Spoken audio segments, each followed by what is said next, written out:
I think we tried last year and it just didn't happen for some reason because they hired. Can we downsize the CUS? No, we tried to tell them it's like you can have one set of marketing people and one set of like you can have one person for each job. And they're like, no, we need a person for each job for each event. Started. Okay, wait, okay. Move that we dissolve the CUS. Okay, the meeting is going to officially start. You call this meeting to order. Yeah, I call this meeting in order at 9:15 a.m. Right now it's 9:14 a.m. Right now it's 9:15 a.m. now. Yay! So I'm calling the meeting to order at 9:15 a.m. There is a quorum and everyone is not here, but we have proxies. So I'm just going to announce. So Taylor Carter is here as a proxy for Vanessa. Fred Wong is a proxy for Ben Gardner, and Hilton Nguyen is a proxy for Ryan. Alex Lee is not here, so Michael Worthington is just filling in for him, and, like reading his report. Vadam and Roop are not here. Are there any amendments to the agenda? Yes, Fred? I would like to move that before section B in the agenda, membership introduction, that we, as a board, vote to approve Taryn Jessup as ombudsperson in the interim until her term officially begins in April. Okay, do I have a seconder for that? Seconded by Debbie. So we're gonna call it to a vote, so. Well, yeah. Yeah, Need to vote. so we're going, all those who approve this amendment to the agenda, please raise your hand and say aye. Aye. Are there any oppositions? Say nay. Are there any abstentions? Seeing as there are none, the motion passes. So I'm going to just add that on to the agenda right now. Like before that. Yes. Before that section. Before B. Okay, thank you. Yeah. Should I talk or should I like? Oh, yeah, You can talk, you can talk. Okay. No, you're muzzled. You're not muzzled. Okay, smash. I love you, Tyler. He's so California. He's so California. Okay, so with that, we're going to move on to the next item, which is the official appointment of ombudsperson. Are there any other amendments to the agenda? Yeah, are there? No, I don't think there is. Okay. Seeing none. Seeing as there are none, we're going to move on to the second item, which is the official appointment of the ombudsperson, Taryn Jessup. So, I can moderate this. yes, can you please talk about it? Okay, so as of right now, we are operating without an ombudsperson. Javan is away and has not been able to officially fulfill her duties. And in the interim, she did appoint a private equity rep proxy. However, because the code and constitution state that we can't have a person with ombudsperson serving any other role at the same time, the proxy hasn't been able to effectively fulfill the role. And that's just because they're bound by the code. Taryn currently does not hold any other role in the CUS officially. And so she is, well, the duly elected candidate, of course, but also fulfills the requirements. And in order to actually have an ombudsperson for the next month and a half, Taryn's basically our only option. As great as an option as she is, she's also our only option. So Taryn be ombudsperson. Yeah. So move that we appoint Taryn Jessup as interim ombudsperson, Seconded. beginning immediately until her term officially begins. Okay, seconded by Allison. Okay. So all those who approve of this official appointment of the ombudsperson, please raise your hand and say aye. All those who oppose, say nay. Any abstentions? Since there are none, the motion passes. Congratulations, Taryn. You're officially ombuds. Now you can represent me. Okay, so moving on to the next item, which is membership introductions, new members. I would like Hilton and Taryn and as well as Sam to introduce themselves. We'll go around. Sam, you first? Me first? Yeah. Okay. My name is Sam. I'm the second year. I am a regular guy. I'm not saying that. But I'm very excited to be new VP academic, and hopefully I'll show the CUS what's popping and actually instill some change and all that fun stuff, right, Taylor? All right. The word moist is gonna pop up in our minutes a lot more now. Yeah, probably. Okay, Hilton. Hi guys, my name is Hilton. Thank you, Roman.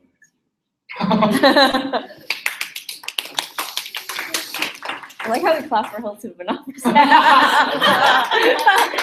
Belated clap. All right, and Taryn. Hi guys, my name is Taryn. The only person who I am almost with Al. So I don't think anyone doesn't know me. So let's get on with the meeting. Okay, sweet. Thanks, Rita. I got you. Okay, so we actually have, moving on to chairs and remarks, we actually have Roop coming in to do the NSCC presentation at 9:15, but as you can see, he's not here yet.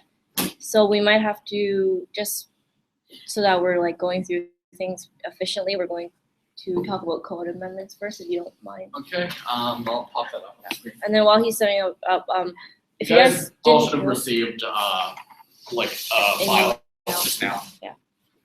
Anyways, if you guys didn't know, we had our board retreat and our hiring for the new term for the 2016-2017 year. Jen, would you just like to kind of talk about it so that the old board kind of knows about the general stuff? So regarding, Jen, can you be louder? yeah, so regarding the new board, we went for board retreat on the Monday, so that was earlier this week. We went to a good place in West Vancouver, and we had Debbie and Kiki and Ryan show up as well to facilitate like a roundtable discussion. So it was a lot of workshops and some definitely some bonding as well. So it was a good way to introduce the board into the CUS. And we did hiring all of this week. Went through pre-screening last week, and we interviewed on Wednesday. Went through about 16 candidates, and there was around the remaining. So they were notified on Thursday. And so just kind of so you guys know a general timeline of how hiring will work for the next month is we're going to have service round 1 for this Sunday, and applications are due within 1 week. So the following Sunday, and then interviews and whatnot. Round 2 will show up on Wednesday. So while service round 1 is still happening, we're going to introduce round 2 on Wednesday and then give them at least 1 week. So that way we're able to have everyone hired by March 13th, and then the following week, March 19th to 20th, we're going to service council retreat. And so service council retreat, as you've probably all hopefully heard, is you are invited as the old board and executives. So it's meant to be like a transition. Yeah, Tyler. So it's meant to be a transition and actually allow people to gain more value from receiving all the workshops. And so I'll be working with Vanessa on that as well. Thank you. So the location is still to be determined. I will email them tonight regarding that. Thank you. All right. So you got everything set up? Yep. Sweet. Okay, so as I hopefully you're aware, elections happened. And as you're also hopefully aware, elections was not the most civil thing in the world. It's been a chaotic election cycle, and that has brought a lot of issues in our electoral process to light, things that have popped up before and things that have been issues before, but never to such a scale. So, working with James, our elections commissioner, and also Justin, the AMS elections commissioner, with input from their ombudsperson a bit, we've narrowed it down to a couple of key issues and a couple of key recommendations that we think can improve the electoral process further. There are, I think, is it 5? There's 5, I think, and one of them is going to be a bit more contentious, and I expect a fair deal of debate about that one. The other 4 are fairly non-contentious and are pretty fair, in my opinion. But we'll go through them one by This first one is that candidates aren't going to slander and or say anything negative about a candidate. And if anything does come up, then the elections committee has the right to review and decide whether or not that was in fact a false statement. The key here is that it is a false, slanderous, or otherwise harmful accusation. So like false and slanderous really comes in here. You can still say true things that might make someone not so great a candidate, but that's also going to be up for interpretation and for review by the elections committee. So this is really to dissuade some of the negative campaigning and some of the negative atmosphere that's been about in this past election. And it gives a lot more power to the elections committee to review and then from there act on its normal consequences and actual process. There is a big emphasis on inclusivity and respect, and that's something that's in the AMS bylaws. And if you don't know, everything we operate under, the code and the constitution, is still constrained by the AMS code and the AMS bylaws. Because we're a subsidiary of the larger AMS group, everything we do must also follow their rules. And while respect and inclusivity has been a huge part of their electoral process, it's never been emphasized in our own, even though it still applies to us because we're under the AMS. So this sets out a more formalized and a bit more explicit inclusivity and respectful process for the election. The next one is a formal severance of ties between the elections commissioner and the rest of the society. How the AMS works is that their elections coordinator reports to no one and answers to no one and has no superior. They are functionally independent, and that gives them the autonomy and the leeway to make the best decisions and to make the fair decisions for the society without having to answer to someone. While the elections commissioner would still be hired by the executive council, of course, they wouldn't answer to us or they wouldn't answer to next year's executive council, and instead would only report their operations and have full power to leave things out if they feel that it's something that the exec shouldn't know or doesn't need to know. But this is a formal severance of ties.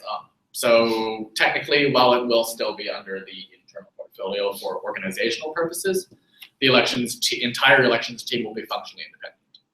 And that just is a way to make sure that the integrity of the elections team is not compromised and that they have full independence to do whatever they need to do to make sure that our elections are fair.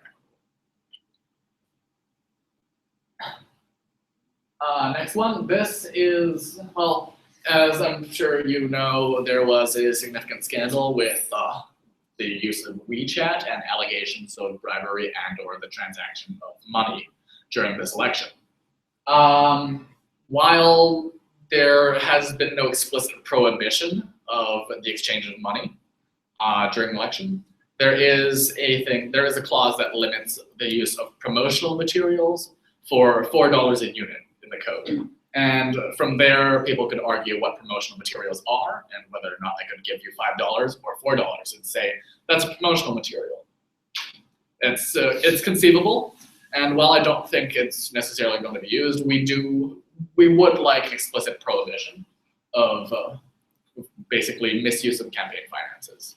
So this one I think is fairly self-explanatory and fairly non-controversial. We don't want people bribing people, so we're explicitly laying out a rule where you can't give money to other people.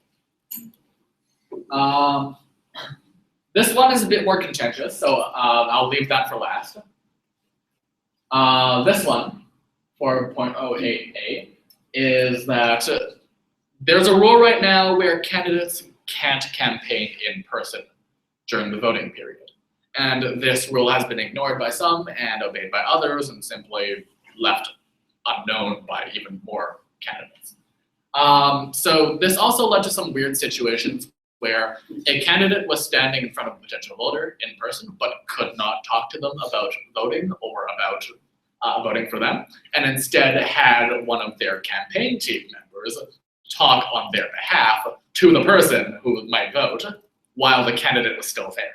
And the person would have, then the potential voter would have been asking, why can't he or she just tell me?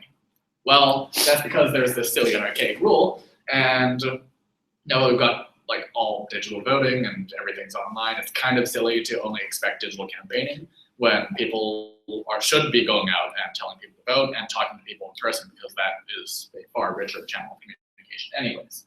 So this is basically striking the clause there that there is a ban on campaigning during the voting period.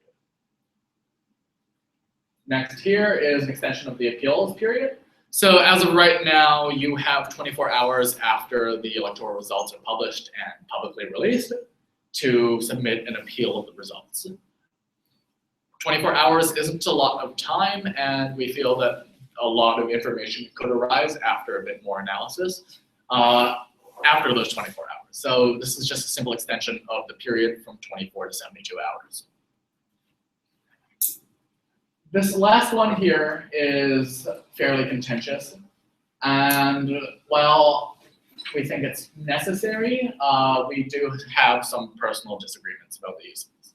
So in short, this is a ban on public endorsements by Board of Directors members and members of the Executive Council. Public endorsement is an endorsement that is essentially intended for public release. Endorsement, say on a Facebook page, say Intended to be heard by more than 3 people. Yes. That's defined in the code. intended to be heard by more than 3 people. So if it's a public post on Facebook endorsing someone, then this amendment would ban that. And if that happened, then reprimands and procedures would be put in place to prevent that from happening. The reason this happens is that for a fairly significant amount of time, and what tradition is held, it's been that board and exec generally don't explicitly endorse candidates. It's kind of to prevent nepotism, in that there's an image where the current board and exec would be grooming next year's board and exec, and that kind of subverts democracy in a sense. And I expect there to be a significant amount of discussion about this one. But in essence, this is to make sure that we dispel that appearance of nepotism, and that we make sure that we're not seen to be grooming our successors, that there is full democracy and that people can choose whoever they want. While you're certainly still allowed to talk to people in private, talk to your friends, talk to your acquaintances, and tell them what you think, public endorsements are no longer going to be allowed under this one, under this amendment. So do we want to have a discussion about these items? We can go one by one. This first one here. Don't slander or say very negative things about the other candidate. Should it be like we just ask the questions right now? Yeah, we'll ask them one by one, just so it's like organizational, and then we'll approve them one by one after. Okay. If we'll vote on them one by one, Okay. provided we do approve it. You want to discuss it now? Yeah, we can do it now. Okay. Because we're still not here, right? NSCC is not presenting. They thought it was tomorrow. Okay. So So it's just this. yeah. So why don't we? Yeah, we just talk about this one. Oh, later. 2-hour board Yeah. meeting. So we'll just do like a report. And then Okay. We'll discuss about it. So All right. for any questions for Fred about? Do we have any questions about this right now? We'll discuss more and then actually vote on it at the end of the meeting. If you all have the documents now, so you can take a look at them, look at the wording, and see if there's anything you take offense with, or if there's anything you disagree with. All right. Okay. Fred's just with us. Fred's just with us, so when we do the discussion, we can just directly address him and like Hiller and anyone on the exec team that was there that day. So next on, we're gonna, if you didn't just hear now, NSCC isn't presenting today, so we're just gonna move on to the reports. So first up is the AMS report. So KP and Lisa. I'll make it brief. So far, 2 meetings we have. So there will be 7 referendums. In total, there'll be one with the positions, but I'll introduce two, and the others, there are details on the AMS website, so you can check it out. So one is there is fund increase in UPass fee starting next year. So right now we pay $38. Next year it will be $39.50, and 2 years after it will be $41. So $1.5 increase. And another referendum will be increasing annual WUSC fee. That's World University Service of Canada. We currently all the students pay $2.61 to support Syrian refugees, but we're doubling that amount. It'll be like $5.22, right? Yeah, that's the referendums, and also the council approved to repair 4 televisions in the pit pub that was broken. We had to pay about $14,000, more than $14,000. We And- put TVs instead. Yeah, here's some. Yeah, basically. So that's takeaway. It's really expensive to repair televisions, so don't break it. No punching the TVs, Fred. What? I've been in the pit once in my life. And yeah, and also I think everyone knows about the pride flag thing that happened last week. So it's interesting how Frederick just mentioned the inclusiveness. It's not just for elections, but like campus in general. So there was a pride flag that was burned down last week. So AMS will display a pride flag in the nest in response to, showing the solidarity with the collective student body. So that's unfortunate that happened. So yeah, that's all. Thank you. No, but just to clarify the increase from the UPass, everyone should be voting yes, because if we don't vote yes, then we don't have UPass anymore. So these changes aren't set by the AMS; they're actually set by TransLink. So just to add on. Is the wording gonna be something that makes it like clear that if you wanna keep the UPass, it's gotta be $39? Well, it basically just says UPass fee increase, and it's set by TransLink. So Is the referendum question? Yeah. no, is it? Is it, do we know the phrasing of the actual referendum question? Yeah, I have it right now, right here, and it says, note if this referendum is not approved, UBC students will no longer be Okay. eligible. Yes. I fully expect there to be a very strong campaign for actually voting and voting basically strictly for the UPass. The last time this happened, I think it was 2013. Voter turnout was massive, but everybody abstained every question except the UBC TransLink referendum. So expect there to be sizable turnout, but nobody voting for anything except the UPass. Also, the person that's running the referendum this year, so like the campaigning for it, was supposed to come to the board meeting. And he said he emailed Vanessa. Yeah, his name's Jonathan Tomilty, so perhaps he'll be there next time for a board meeting. He can enlighten us on his topic as well. Okay. I got email from someone like regarding like AMS elections, but it wasn't about that. Yeah. So, thank you. If there's nothing else, Lisa and KP, I'm gonna move on. Yeah. So now we're gonna move on to Commerce Student Senators report. So Tyler. What up, everyone? What up? Sorry I couldn't be there in person. I also couldn't make the second meeting on Wednesday, but I read the summary on what happened, so I'll just kind of summarize them for you guys and let you guys know what's going on there. The librarian gave their annual report. They said that they're going to try to make things more available online, which they already scanned a bunch of stuff, but they have to just post it. In terms of Vantage College, there were pretty good reports for wellness and integration into the UBC community, but they've been having problems with academics and people dropping out after the first year, not being able to succeed once they are in second year and are integrated with the rest of the students. So that's something that they're looking into. The job posting for being UDC president just went live, and they've already received a bunch of pretty strong applications. It's going to be a pretty long process, but they're hoping to have someone new by the start of next year. The senators proposed a 24/7 library, but Martha Piper wasn't really about this, and she said that that would encourage healthy habits for studying. And the last thing I thought that you guys would find pretty interesting is they did their targets for next year's admissions. So I guess I'll just read out some of the changes for Sawyer specifically. So this year we took in 365 first years, and the target next year is 400 first years. So that's a jump of almost 35 new first years going in next year.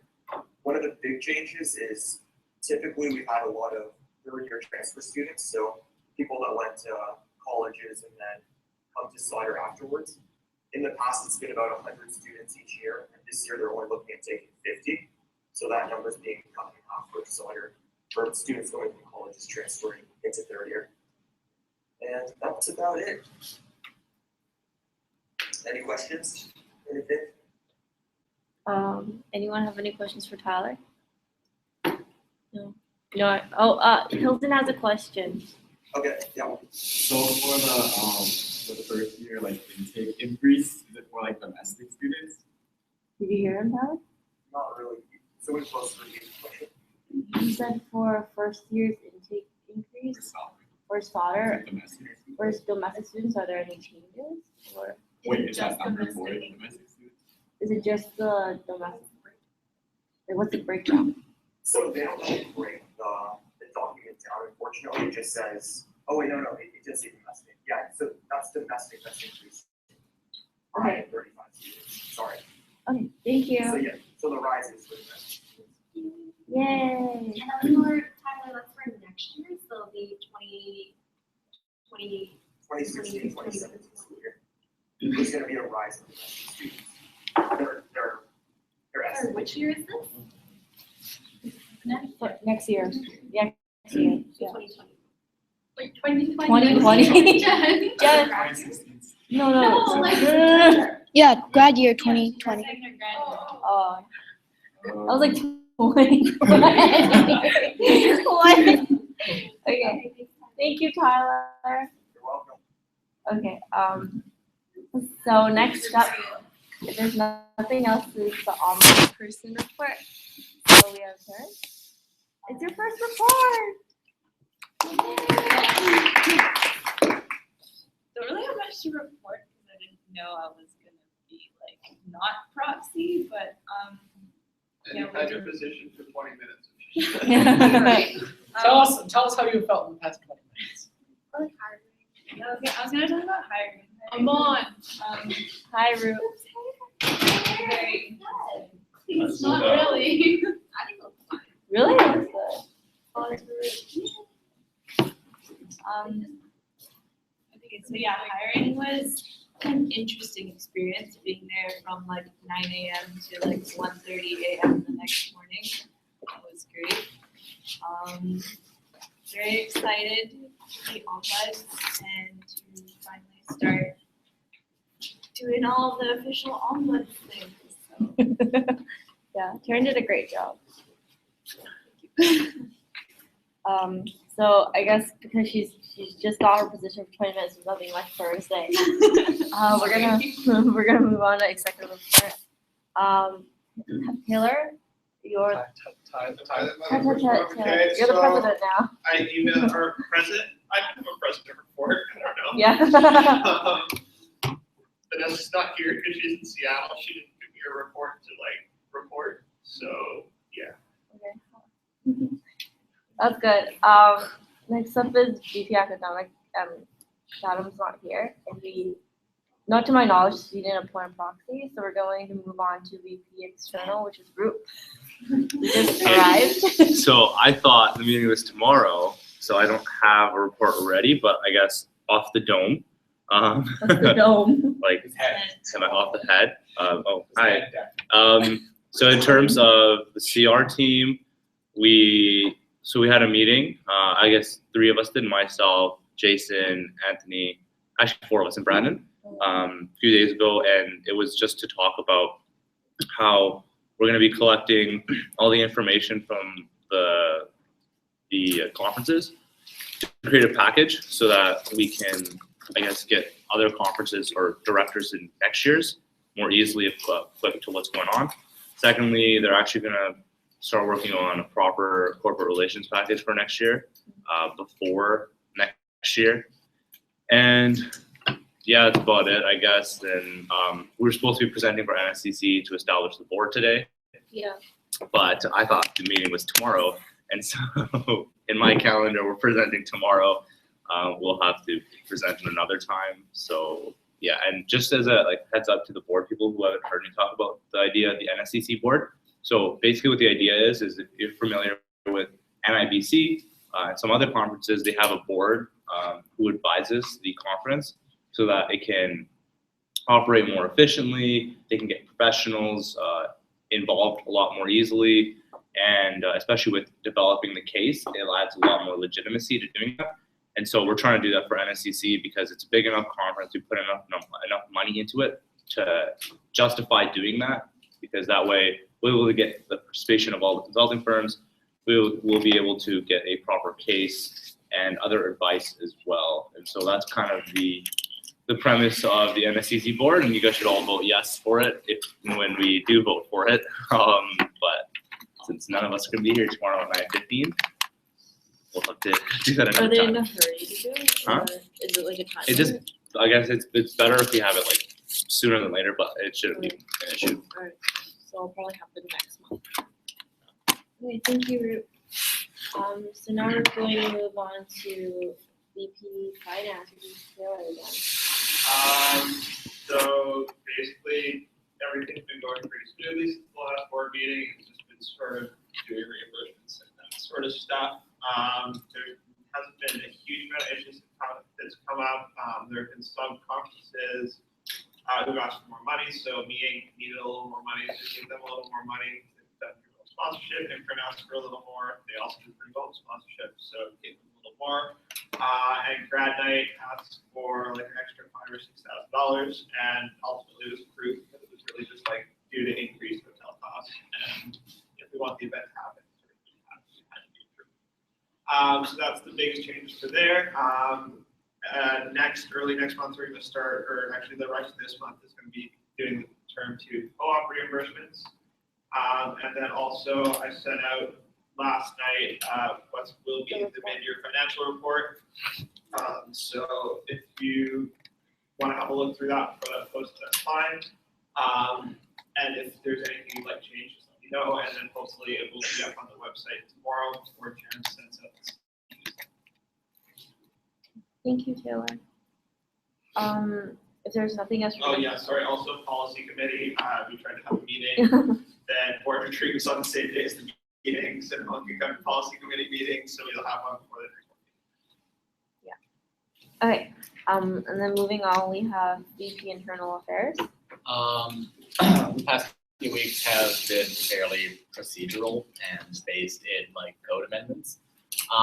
We've been working with, as I mentioned earlier, with the AMS elections and their team to basically work out the kinks in our own electoral process and make sure that we can have a better system moving forward. Mm-hmm. So it's been a lot of working back and forth about the elections, still dealing with fallout and like 1 or 2 appeals about the elections process. Additionally, from a more internal standpoint, the room booking and general booking procedures is something that I've been working on with the events team for a while, and I've just sent out the final copy to them too. If they send that back in the next week or so, this is probably going to be included in transition and turnover for pretty much everybody in the CUS, just so they know exactly how to book things and where to go for what resource. So that's on its way. Besides that, midterms were not fun, so it's been a rough couple of weeks. Brad, what Yeah. are the different, are you making changes to them? No, we've done some internal amendments to forms and how we process information just from a like data collection and procedural standpoint. The document that I'm talking about is more defining exactly what our limits are and what we do for our club and services and how they would go about doing that. So it's an explicit outline of exactly what we do. Okay, thank you. Anyone have any more questions for Fred? Okay, so we're gonna move on to VP Marketing and Communications, so Jen. So, visual media has been doing great. They were doing a lot of photography for instance. That was one of their conferences so far. And they had the entire team out, and I believe photos should be coming out soon. They came out already. Starter Squad, they were working on the Draw My Life for Wally. And so, Allison, how did that go? Yeah, we finished basically. And so CAP is pretty much wrapping up. They had really great, I guess, response so far. So they were actually invited to take part in certain events within the Lower Mainland, and schools wanted them to present even more afterwards. So CAP, I've requested them to come in to speak probably to an executive. So one time during March, they were to come in and just like go over how the year went for them in terms of presentations. So if you aren't familiar, CAP is Campus Ambassador Program, and they're like presenters for and representatives of Slaughter, and they go into like high schools so that incoming first years hopefully will be more knowledgeable about what we have to offer. Cavalier has been doing great. They launched their Slaughter in Love series, which is an ability. It was like more so like an opportunity for us to get to know the different people within Slaughter in like a Valentine's Day theme. So they did things like siblings, like really cute siblings. They did co-chairs of certain conferences and clubs. I know Allison and her boyfriend. Oh yeah, Allison and her boyfriend Tyler. So it was like it was really, really nice. And so they're just pretty much wrapped up with that. Yearbook, they've submitted their first draft, or they've submitted their first part to the yearbook, and they're currently working on the grad survey so that they're able to include an extra portion to the yearbook.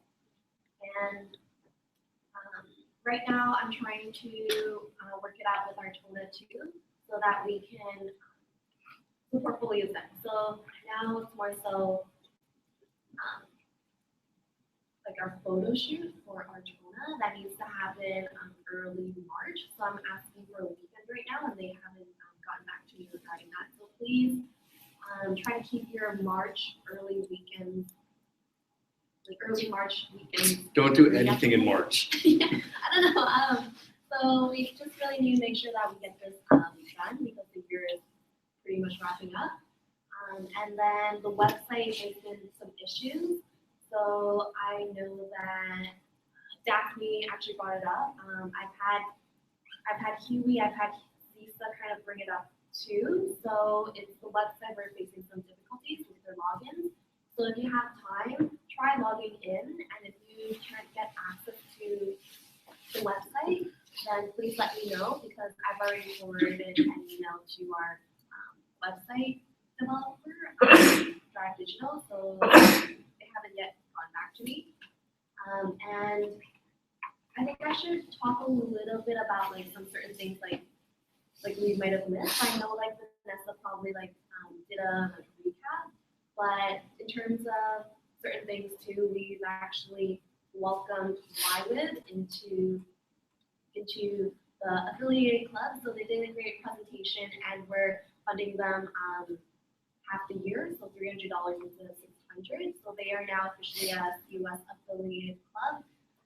Also, things that I remember.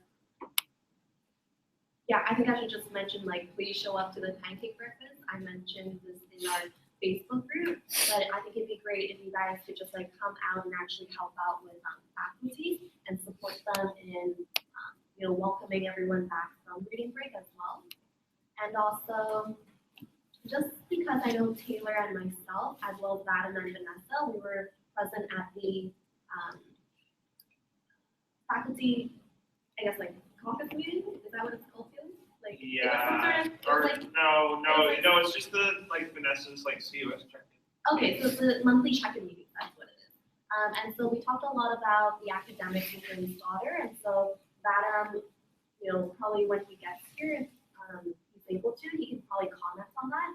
But it was more so to talk about CMP and overlap between, AMS tutoring.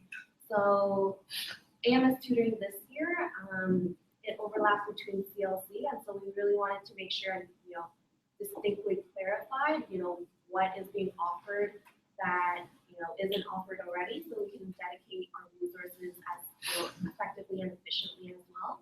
So that was in discussion, and I think moving forward, they're able to really consider, what different ways we can provide tutoring services on our end. And also for CMP, right now, it was in discussion with their brand and also the connection between what they were offering and whether that aligned with what professors were actually testing. So right now, that correlation or that connection, it wasn't as much supported from certain professors, while CMP was still, pushing out different review sessions that didn't exactly help them. So it's just like working more closely together on that and acknowledging that relationship, and also the fact that CMP is commerce mentorship program, whereas in the past it might have been that, but now it's like, maybe they should be looking to rebranding their actual name into something that's more reflective of what they are actually providing in terms of their service. So I think it's important for us to understand the academia between what's actually happening here. So I just wanted to make sure that everyone was up to speed as well. So I think that's pretty much all I have to say in terms of marketing and what I've kind of experienced for now. And also, I think it's really important for us to just know to start considering transition. So like we've all done a really great year and we've done so much. So please just start uploading all your transition documents or even like all the documents that you've worked on into the Google Drive. Make sure if you don't have access to it, I'm sure you all do in terms of like what you need. Just like make sure it's all there. I know Taylor, you were facing some troubles. Yeah, like make sure you don't, because I basically just like moved stuff straight from where I was keeping it, like a Dropbox with a Google Drive, and somehow, somewhere along the line, got fucked up. So everything is. Well, I swear on the last. Smart. What was happening It's before? March. I've done my job in once, okay? But basically now I'm saying all the files are corrupted, so just save like a copy of it. And now I'm currently like going back through emails, trying to piece together all of the things that are maybe sort of not there. So yeah, save a copy. Okay, and keep us posted because I think finance is one of the ones where It's really important. Well, like I haven't deleted my emails, so these like all the budgets will be somewhere. 'Cause they were all sent out by email, so they'll be there. Okay, great. So any questions for what I'm kind of talking I guess no. Okay, sweet. So moving on, we have a report from BB Student Engagement, which is Michael Worthington today. Did Alex give you a report? Okay, so there's no reports. So we're gonna move on today. So committee reports as. Oh, actually, maybe Debbie, Ryan was at the, you were at the book. Oh yeah, yeah. Debbie can talk about the book. You come back. Okay. Oh, I thought she was like at her door, but she was just behind her.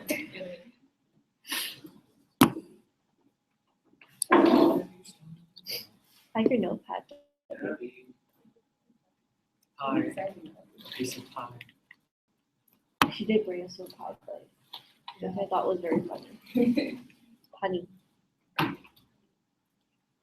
Very healthy snack in the morning, Rita.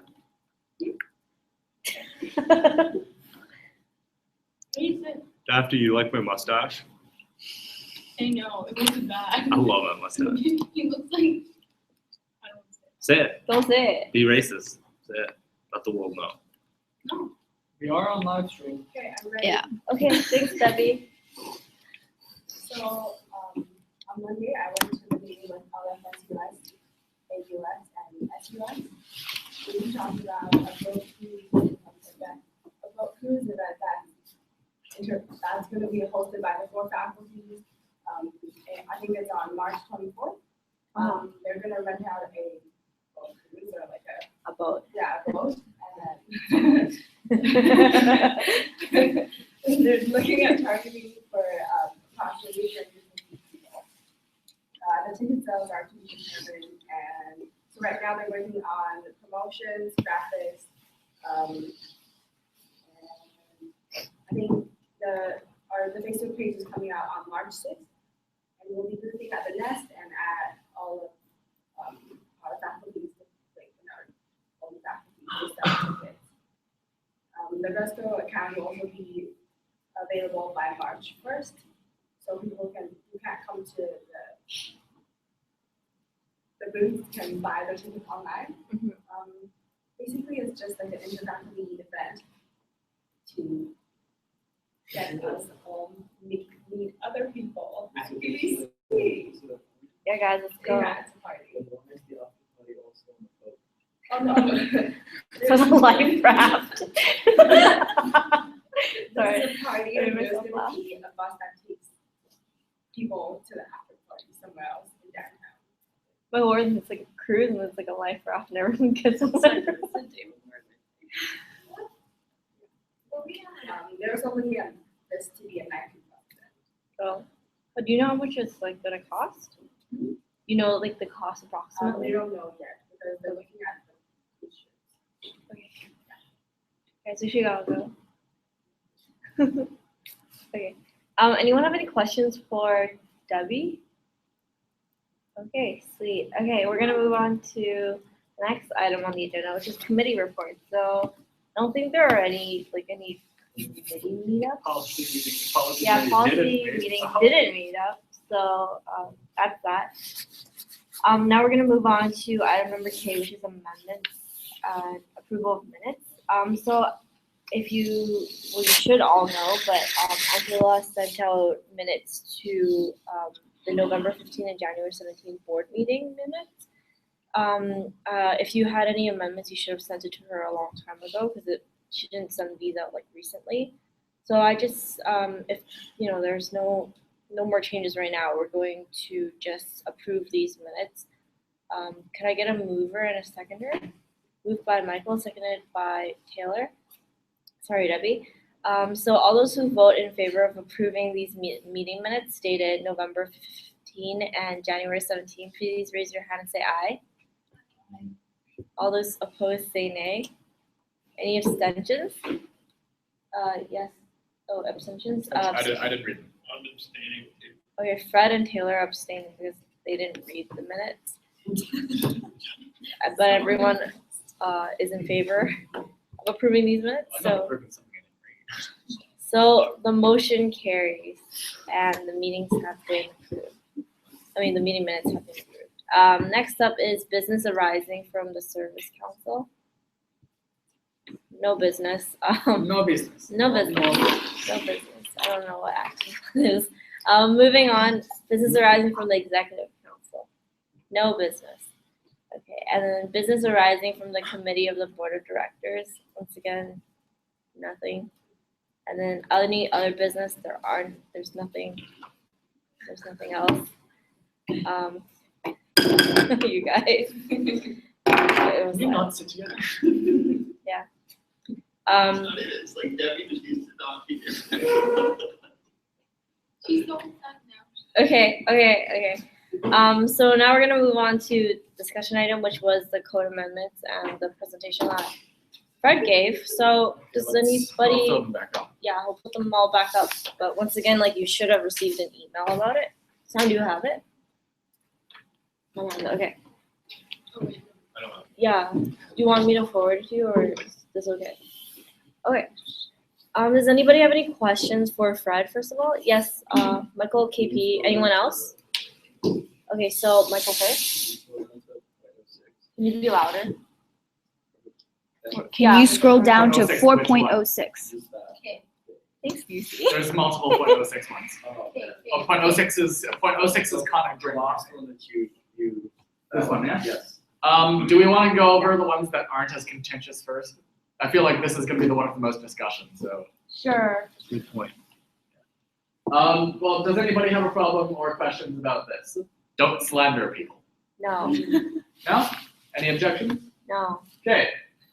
Severance of ties between the elections committee and the executive and any other branches of the CUS to make sure that they're functioning independently. Anyone have any questions about that? No. No? Okay. In person, oh, sorry, this is, we're banning money. Don't give money to people. Michael? That's only the candidates can't give money. It's from what I gathered, whichever candidate was involved, it may not have necessarily been tied to the money being exchanged. I don't think the candidate has any control over that, right? Yeah, so If it's just like a not that, it's like how can you waste the line? How do you know? We would need evidence, and in all honesty, it's very hard to prove whether or not you just slipped someone a 5. Like, we're not gonna be able to like effectively gather evidence about that, but what we do have evidence on can be used.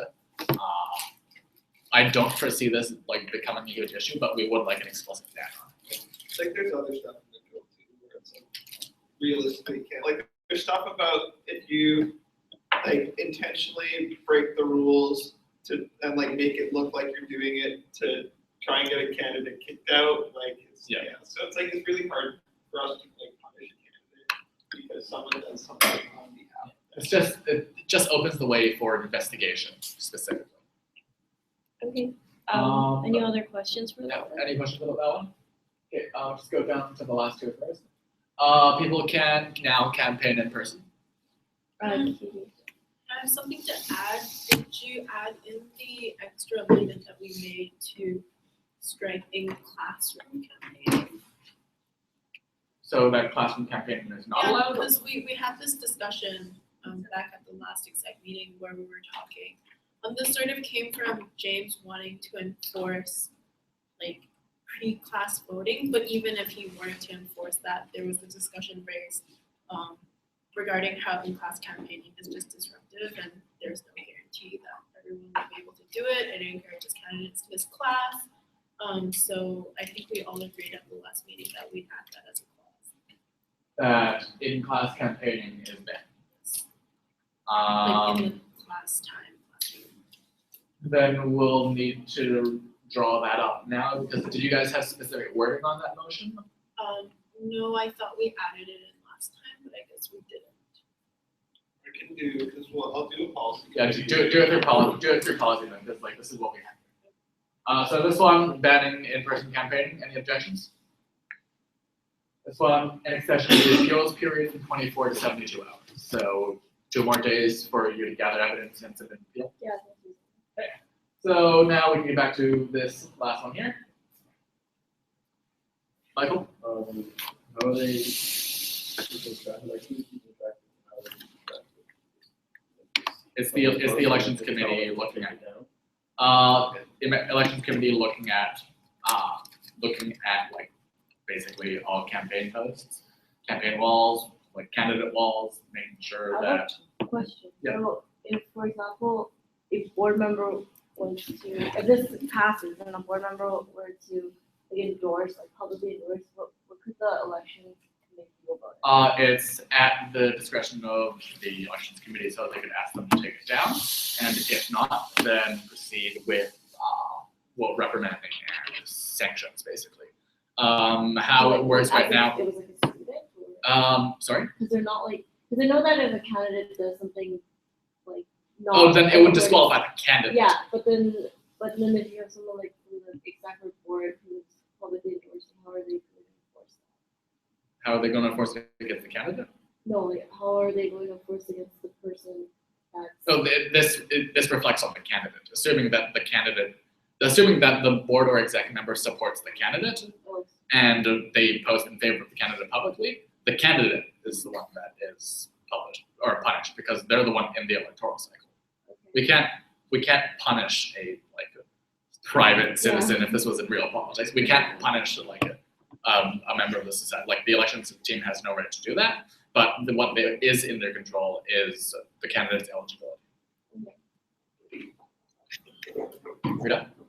Yeah, well, over the break, Fred and I spoke about this particular clause as well, and he told me, or correct me if I'm wrong, that you and the AMS, elections director spoke, and you guys said that in particular you feel that if the president were to endorse a candidate, that would be the biggest indicator of nepotism. Yes. Can you elaborate on that? Just because I feel as if in this election, the reason why there was perception of nepotism was because majority of the board and executives chose to. Sure.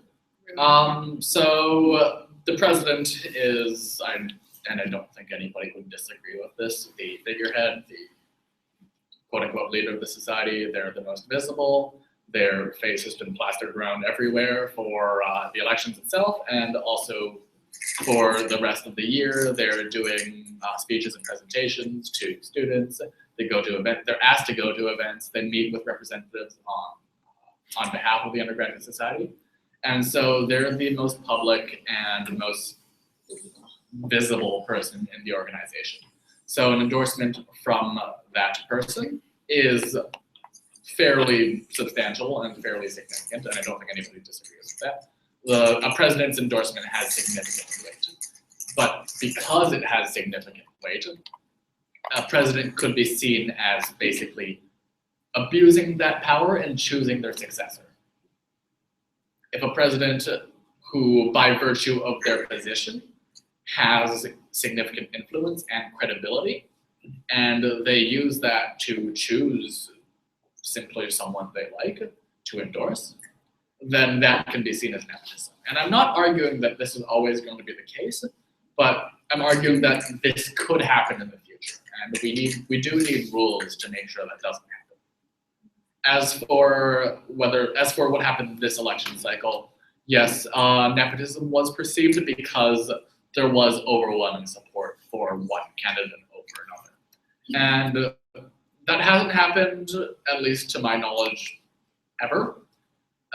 It's also interesting because this is, as far as I'm aware, the only campaign where all of the board and executive endorsed one candidate over another.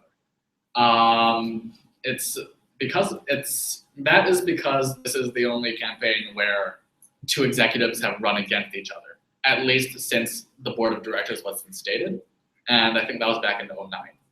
So since then, since that separation between board and executives, this has never happened before. And I guess in a sense it was bound to happen, but now that it has happened, we do need to do something about it. Elton?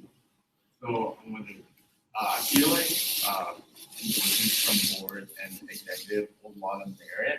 Yeah. And I'm wondering how you felt about if a candidate were to be able to have like a limited amount of endorsements. For example, like one endorsement from the board, one endorsement from the executive council. And I think if there was a limitation, that'd be more fair and equitable. It is just an idea I just thought of. That would lead to like solicitation of endorsements and kind of like power jockeying, kind of like fighting for power. And I think that just from a cursory level, I think that would lead to a situation where there's actually more conflict, where people are fighting for endorsements, and that would most likely be a violation of that respectful and inclusive environment that we're trying to How would that, foster.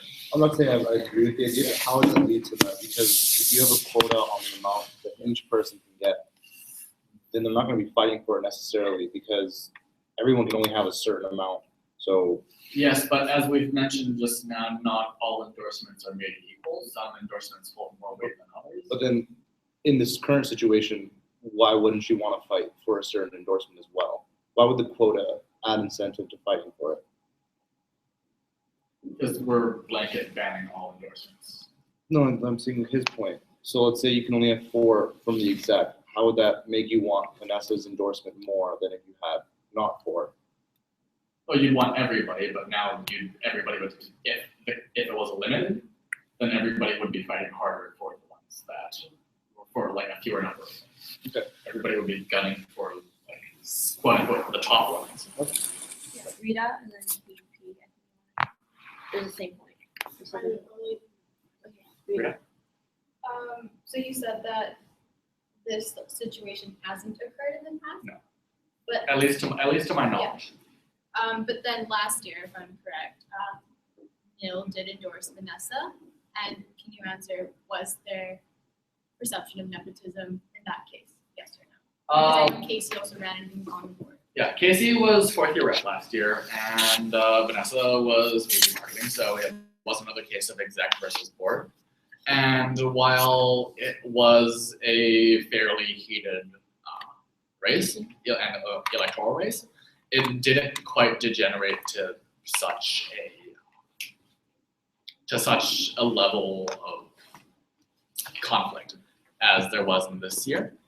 And Nil's endorsement, or a presidential endorsement, like while I personally don't see it as nepotistic because I'm in the society, I can't speak for people outside of the society or people who aren't actively involved, the vast majority of people who aren't actively involved in the society that still vote. So while I personally don't see it, I can certainly see that there would be that perception. And possibly because last year didn't degenerate into such a heated race, I don't think the issue came to light. Yeah, sure. Okay, so you're saying that it didn't degenerate, right? Last year was heated and mud was slung, but it did not get to a level that Well, not was because of comparable. Neil's endorsement, nothing happened because of Neil, right? I can't say that for certain. Like, I can't say. I don't know how influential Nil's endorsement was because I'm not a regular voter. Well, just because like when you say that this doesn't happen, this hasn't happened from what you know, then must have been a reason why it happened this year, because we can all agree that executive and board wouldn't do something if they didn't feel it was in the best interest of the society.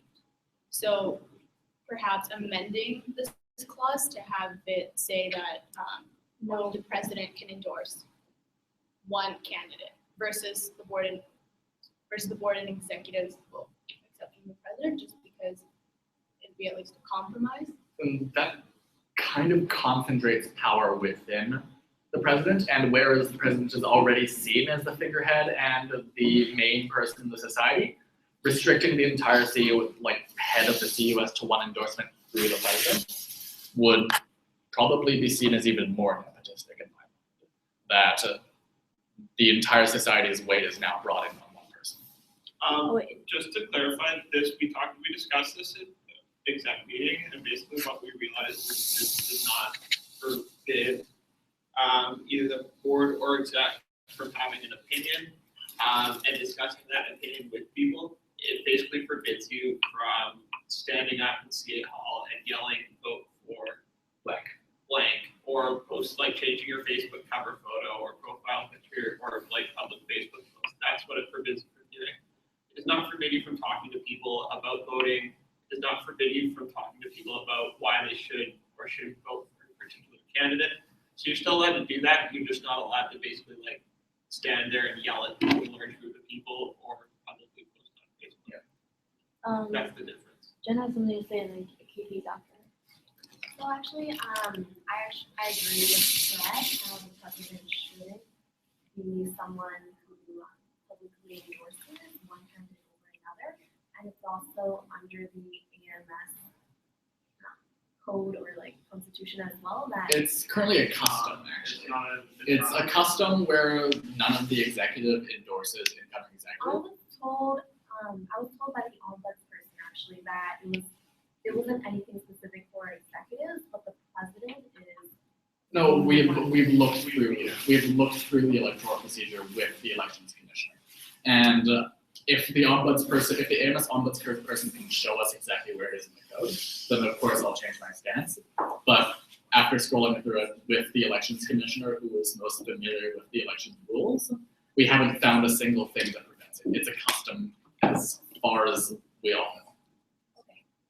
So then I'm just curious if it's a custom for the AMS, why is it being imposed on CUS?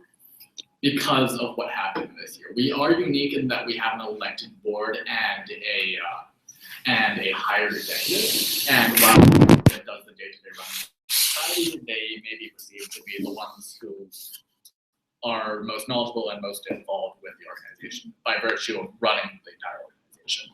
When you have a board member running against an executive member, there is a difference in kind of their degree of involvement in the society.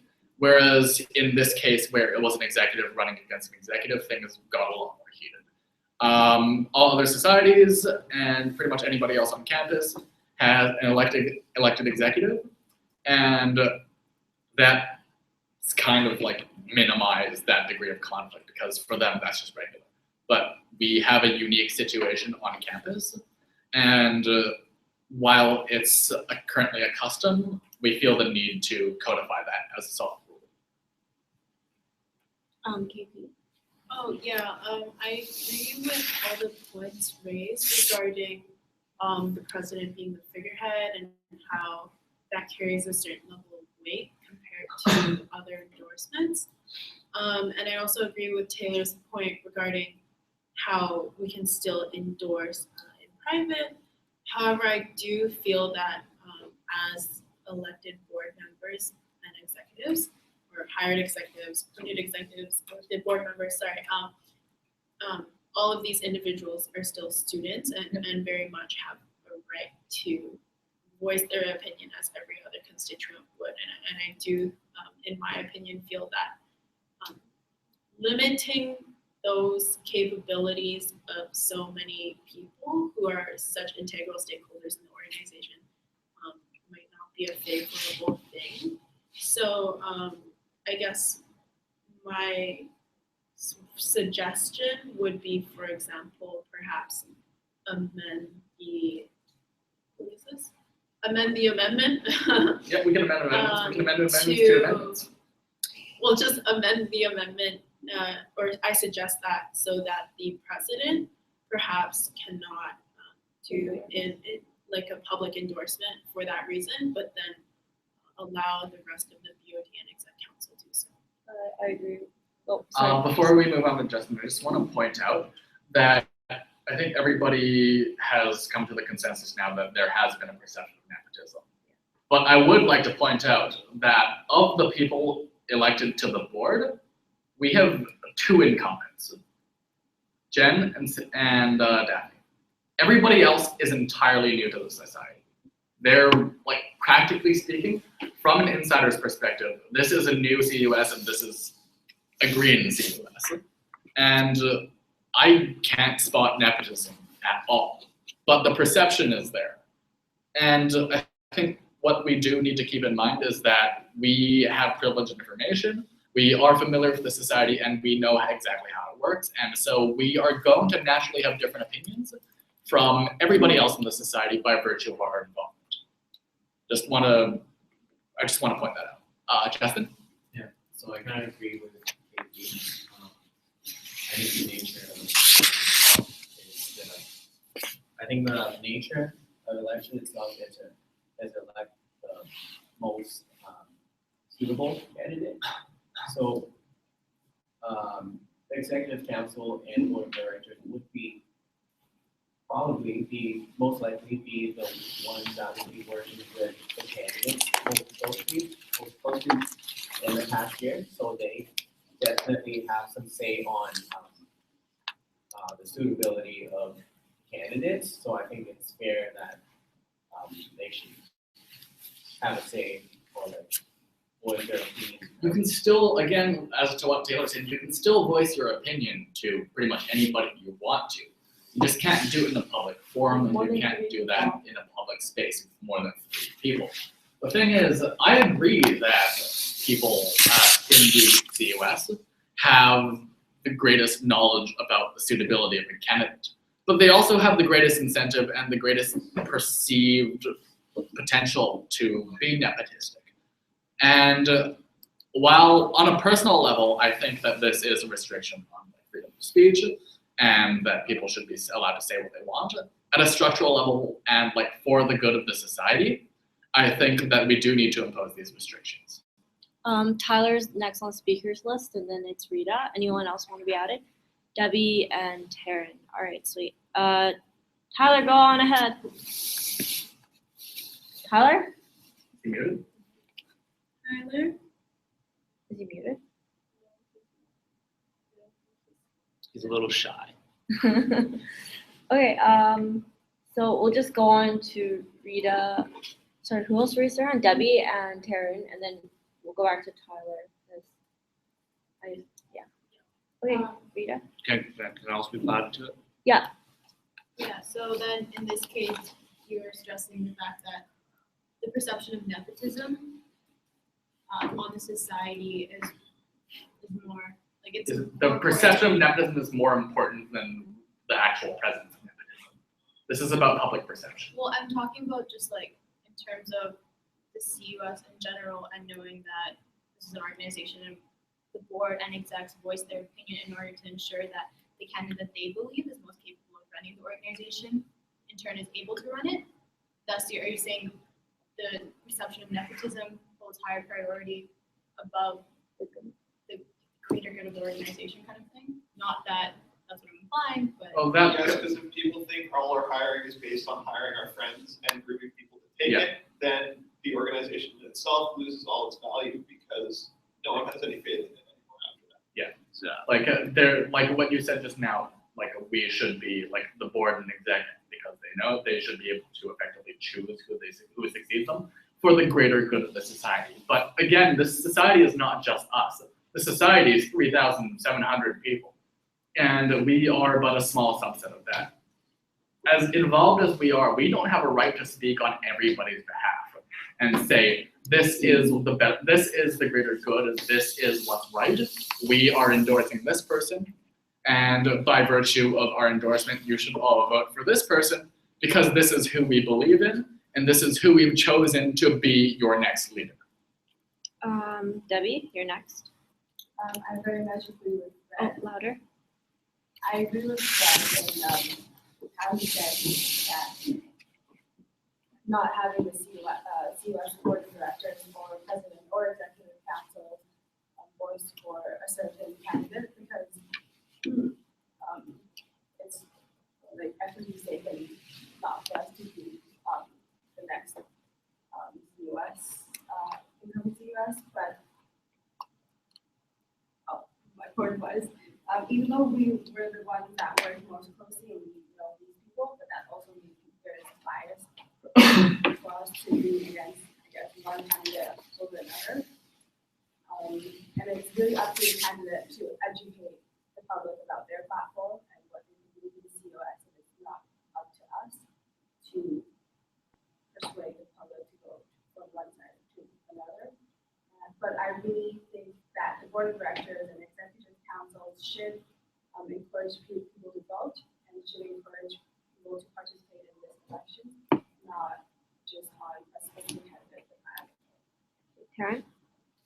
Yeah, I very much agree with what Fred is saying. Like, yeah, we do have a good idea of the people already in the organization, have a good idea of what people will be good successors in all of the roles. However, if you think about it, if it weren't for the general population of the CUS voting for us in the first place, none of us would even be here. So to leverage that power that we have over like just our publicity, like our images, like to leverage that power in order to earn votes for a particular candidate, I don't think is fair, because if it were not for them, we wouldn't be here in the first place.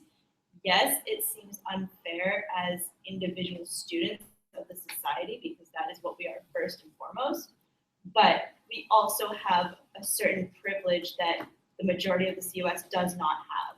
So in that sense, we almost kind of need this kind of compromise to balance out that privilege as well as some sort of sacrifice. It would not be fair if we got all the same rights as regular CUS members, as well as a certain privilege on top of that. That's almost accentuating this power split that we have with the rest of the CUS. It's putting us on that pedestal and making it sort of an unfair environment. So yeah, it's not the most ideal that we can't publicly post our opinions, but I think it is in the best interest of the society that we do refrain from broadcasting our opinions. Yes, we can still talk about them. That does not censor us completely. And I think that's an important point that we need to remember, because it's not like we're not allowed to have zero opinion. It's not like we're not allowed to mention any word of it at all. We still can if we're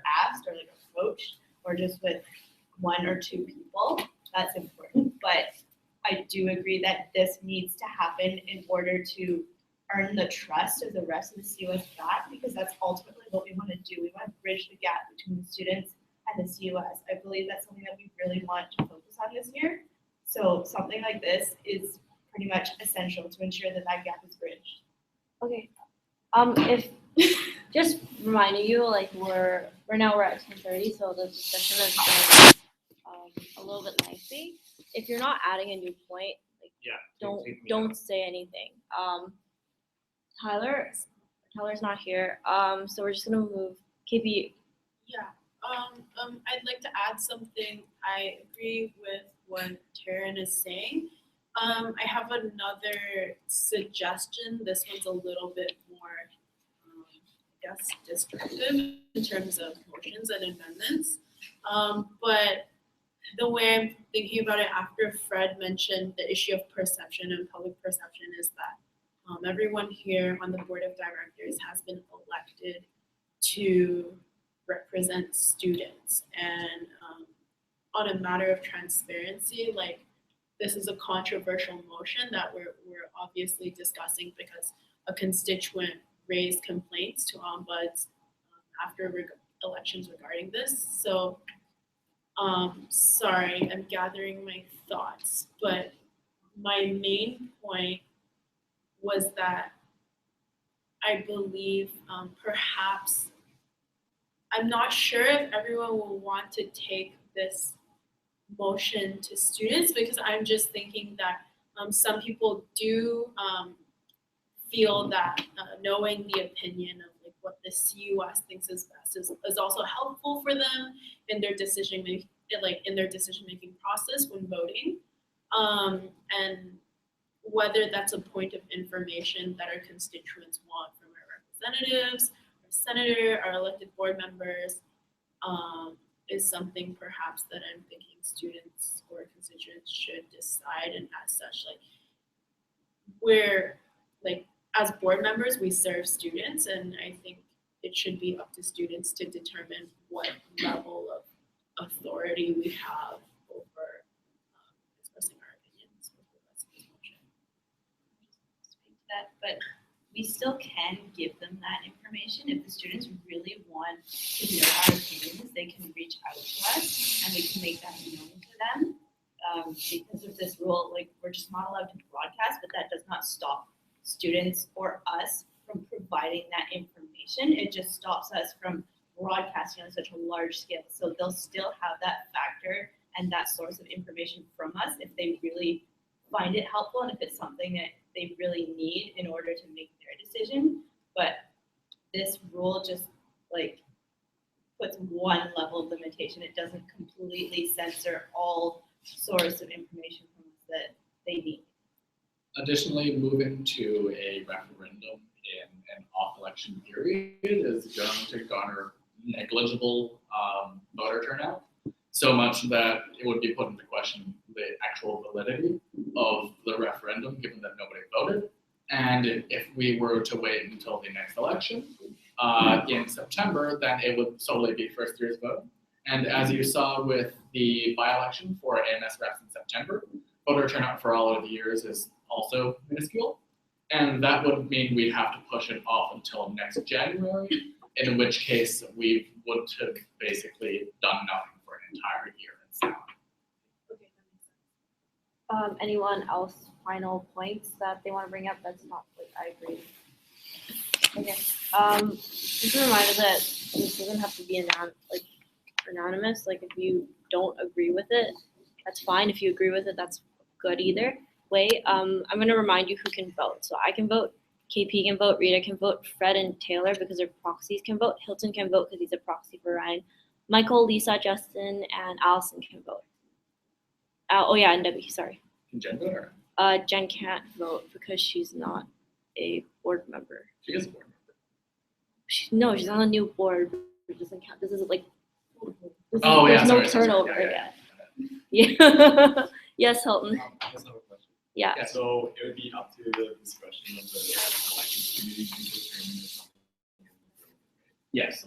And again, the purpose of severing the ties between the elections committee and the rest of the society is so that they can be free to act on their best judgment without fear of repercussion from any superior or other person in the organization. Okay. Tyler wanted to be added on the list before, but he's missing. So I'm going to say that we should move it to a vote, just because I don't feel like there's any new information garnered by just continuously talking about it again and again. Okay. So should we approve everything each? Yeah, we do it. We'll do it amendment by amendment. Okay, sure. So the first vote would be to approve the amendment to section 4.01C Okay. of the Code of Procedures. All those who approve, all those who vote in favor for the amendment of section 4.01C, please raise your hand. Can we do like 0.6, Last. 1.06 separately, and Oh, then no. the others together? No, we have to do it. Just from a procedural standpoint. Yeah, we have to do it all like individually. Okay. It'll only take. Follow 4 along minutes. with the document if you need help. Okay. All those who approve and are in favor of the amendments to 4.01C, raise your hand and say aye. Aye. All those opposed say nay. Any abstentions? Seeing as there are none, the motion carries. Next up is the approval 4.02E. of 4.02E. All those in favor, raise your hand and say aye. Aye. All those opposed say nay. Any abstentions? Seeing as there are none, we'll move on to the next section, which is section 4.06E. All those who approve of this amendment, raise your hand and say aye. Aye. All those opposed say nay. Any abstentions? Seeing as there are none, we'll move on to 4.06. We'll do 4.08A first, and just because the last. Okay, sure. We're going to move on to 4.08A. All those who vote in favor of this amendment, raise your hand and say aye. Aye. All those opposed say nay. Any abstentions? Seeing as there are none, we'll move on to section 4.11A. All those in favor of these amendments, raise your hand and say aye. Aye. All those opposed say nay. Any abstentions? Seeing as there are none, we'll move on to section 4.06K, clause 2. All those in favor of this amendment, raise your hand and say aye. Aye. So I have. Keep your hands up. Yeah, keep your hands up, please. Taylor, Debbie, Lisa, Michael's raising his hand. Michael, Hilton, Allison, and Justin. All those. Me too. And Fred? Yeah. Okay, and all those opposed say nay. Any abstentions? Could you explain your reasons why for abstentions? Do you have full information? Yeah, I'm just abstaining because I'm not necessarily sure if. You can't. I mean, I don't think that's right to abstain because you'll have full facts in front of you. So you should vote, even if it's a hard decision. You're still allowed to abstain. Oh, well, okay. It's like your right to not vote. Yeah. You have a representative, right? No, but you're a It's gonna representative. pass anyway, so like you can either put me down for the record, I abstain, or I can vote yay. Okay, Like, it's her right to abstain, it's allowed. Yeah. We shouldn't Well, no, be forcing it her is. to vote one way or the other. But we should be We encouraging should be people to encouraging vote. we should be people to vote. They are representing. Yeah. people, right? They have the facts. Rita? I just feel like I don't wanna, given all the facts, I feel like I'm making a decision very like on the spot for something, and feel as if I had more time to let it sink in, I'd be able to make a more like Proper educated vote. Yeah. Right now, so I don't want to like vote something that I feel like I'm not necessarily 100%. Well, not 100%. I'm not. But regardless, it's gonna pass, so. The ultimate outcome shouldn't influence. Yeah. Like, Just let them abstain. I'd like to abstain for the record. okay, I'm gonna put Tyler down as an abstain just because he's not responsive. So, for the record, nobody opposes, and Catherine, Pan, Rita, and Tyler are abstaining. So, because of majority, the motion carries, and that ends today's meeting. The next meeting. Wait, can I actually make just one Yes. additional point? Yeah. For the next policy meeting, I think one thing that should be added, because I think this is the main point of contention. Yeah. And that's encouraging, I guess, tarnishing someone's reputation for someone to do that without any evidence. I think that should be a means for the dismissal in the future. And I think that's something that we should discuss because. Under Amendment 4.01C, the amendment is for false, slanderous, or otherwise harmful accusations. False as in lying about someone. Well, is it, I'm not saying just in the public forum. I'm saying if there's evidence suggesting you did it in a private forum. Under no circumstances shall candidates knowingly make false, slanderous, or otherwise harmful accusations like- against another candidate. No, Already privately. doing it in their position, it should be grounds for firing. Like in a position that they don't have. Yeah, that's for policy then, that's not for, that's not an electoral amendment, that's a policy, a full-on policy amendment, I'm sorry about that. No, we'll put note of that for the next policy committee. Thank you. So next meeting, I'll send out a Zoom for for everyone. Seeing as there are no further business, I'll adjourn this meeting at 10:41 a.m. Thank you for coming, everyone, and thank you for everyone who came as a guest, like Sam and Hilton, who proxied for Ryan, and Taryn for being the new ombudsperson. Thank you for coming. Yay.